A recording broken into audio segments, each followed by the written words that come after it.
এই পৃথিবীতে একটি ধর্ম আছে যে ধর্মকে যেমন খুশি গালি দেওয়া যাবে, অপমান করা যাবে, তাকে ছোট করে দেখানো যাবে। এবং এগুলো কারা করে? সবচাইতে বেশি করে সনাতনী হিন্দু এক ধরনের আছে, যারা তথাকথিত হিন্দু। প্রকৃতপক্ষে হৃদয় থেকে তারা হিন্দু ধর্মের মানুষ নয়, তারা দেখায় তারা হিন্দু ধর্মের মানুষ। তো শুধু এই ধর্মকে ছোট করা, অপমান করা, এসব করে তারা ক্ষান্ত থাকে না। তারা প্রয়োজনে নিজের ধর্মকেও বিক্রি করতে পারে পয়সার লোভে, টাকার লোভে। তো সেরকম একটা ভিডিও আপনাদের দেখাচ্ছি, আপনারা আগে দেখুন। ভারতবর্ষের দেশদ্রোহী এরা সমাজের থেকে সমাজের ক্ষতি করছে, হিন্দু সমাজের ক্ষতি করছে। এরা হিন্দু সমাজের ক্ষতি করছে। কোথায় কোথায় পৌঁছে যাচ্ছে এদেরও দেখা উচিত। আপনি এই জায়গায় দাঁড়িয়ে আপনি এখনো বিশ্বাস করছেন? গলাবার করবে না? হিন্দুর এলাকায় এসে তুমি যিশু খ্রিস্টের পূজা করবে, তোমার গলাবার করবে না? নবদ্বীপের মতন জায়গায় আমাদের মহাপ্রভু আছে।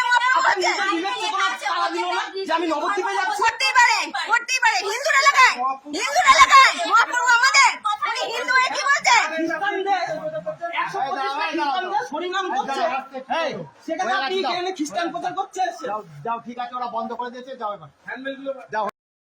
দেখুন, টাকার জন্য এই মহিলাগুলো নিজেরা সনাতনী হিন্দু হয়ে মানুষকে খ্রিস্টান ধর্মের শিক্ষা দিচ্ছে।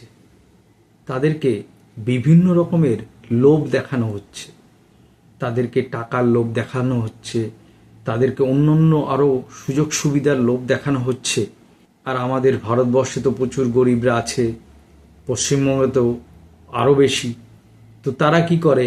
ওই টাকার লোভে এবং অন্যান্য জিনিসের লোভে নিজেদের ধর্মকে পরিবর্তন করে ফেলছে এবং তারা সনাতন হিন্দু থেকে খ্রিস্টান ধর্মে পরিবর্তিত হয়ে যাচ্ছে।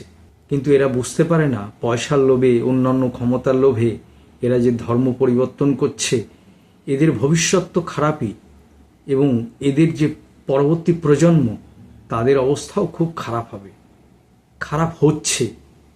আপনারা খবর নিয়ে দেখুন, যারা এই ধরনের ধর্ম পরিবর্তন করে নিজেদেরকে অন্য ধর্মে নিয়ে যাচ্ছে, তাদের কি করুণ অবস্থা হচ্ছে সেটা আপনারা অনেকেই এই ফেসবুকে, ইউটিউবে দেখতে পান।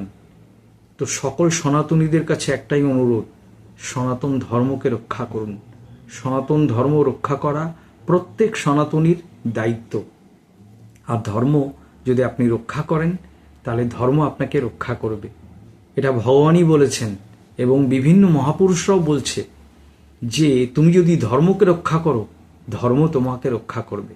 কিন্তু আমাদের সনাতনীদের মধ্যে দেখবেন সবসময় একটা এরকম বলার প্রবণতা যে ধর্মকে আমাকে খাওয়াবে, আমাকে বাঁচিয়ে রাখবে। কিন্তু এই কথাটা একমাত্র সনাতনীরাই বলে। অন্য কোনো সম্প্রদায়ের মানুষরা কিন্তু তারা বলে না যে ধর্ম আমাদেরকে খাওয়াবে, আমাদেরকে ঠিক রাখবে, আমাদেরকে পড়াবে।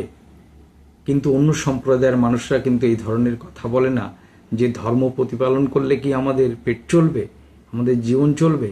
কিন্তু এই কথাটা সনাতনী হিন্দুরাই বলে যে ধর্ম কি আমাদের জীবন চালাবে, আমাদের পেট চালাবে। এটা একমাত্র সনাতনী হিন্দুরা বলে। আর এই কথাগুলো কারা বলে জানেন? যারা প্রকৃত সনাতনী নয়, তারা ভেকধারী হিন্দু।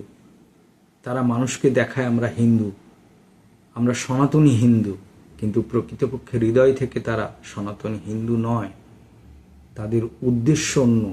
তারা টাকার জন্য, সম্পত্তির লোভে সব কিছু করতে পারে। নিজের ধর্মকে তো বিক্রি করতেই পারে, সঙ্গে নিজেকেও বিক্রি করতে পারে। তো আজকে দেখুন কি অবস্থা।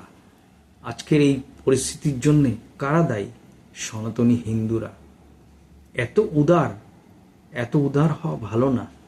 ভগবান শ্রীকৃষ্ণ প্রেমও করেছেন, হাতে সুদর্শন চক্রও রেখেছেন। ভগবান শিব সকলকে ভালোও রাখেন, আবার ত্রিশূলও ওঠান। তাই প্রত্যেকের উচিত নিজের ধর্মকে রক্ষা করা। নিজের ধর্মকে রক্ষা করুন, তাহলে আপনিও ভালো থাকবেন, সমাজও ভালো থাকবে। না হলে কিন্তু ভবিষ্যৎ অন্ধকারে ডুবে যাবে।